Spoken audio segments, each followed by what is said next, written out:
एक समय की बात है। गांव के पास एक छोटा सा किसान रहता था। वह बहुत मेहनती और ईमानदार था।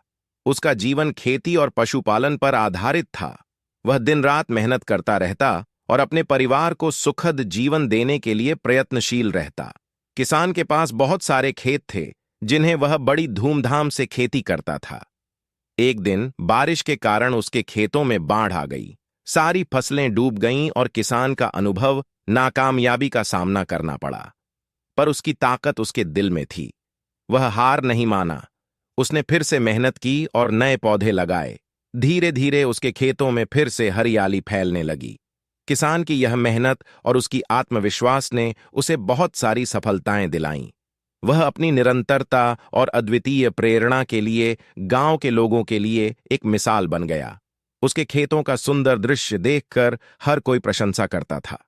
जब बाढ़ की वजह से किसान की पूरी मेहनत और उसकी पूरी फसल डूब गई, तो बहुत से लोगों ने उसे हार मानने की सलाह दी। पर उसने अपनी आत्मविश्वास और मेहनत के बल पर फिर से नए पौधे लगाए। जीवन की हर मुश्किल में उसने आत्मसमर्पण का उदाहरण प्रस्तुत किया।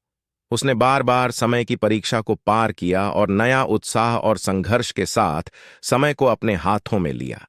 धीरे धीरे उसके खेतों में फिर से हरियाली फैलने लगी। उसने नई तकनीकों का उपयोग किया, समय पर खाद डाली और बेहतर बीज लिए। उसकी मेहनत और लगन ने उसे फिर से सफलता की ऊंचाइयों तक पहुंचा दिया। इस कहानी से हमें यह सीखने को मिलता है कि जीवन में हार नहीं मानना और हर मुश्किल को पार करना बहुत महत्वपूर्ण है। अगर हम मेहनत के साथ लगे रहें और अपने लक्ष्य के प्रति प्रतिबद्ध रहें, तो हमें सफलता जरूर मिलेगी। यह कहानी हमें यह भी दिखाती है कि किसान जैसे साधारण लोगों की जीवन में बहुत सारी महत्वपूर्ण बातें होती हैं। उनकी मेहनत, संघर्ष और आत्मसमर्पण हमें अद्वितीय प्रेरणा प्रदान करते हैं।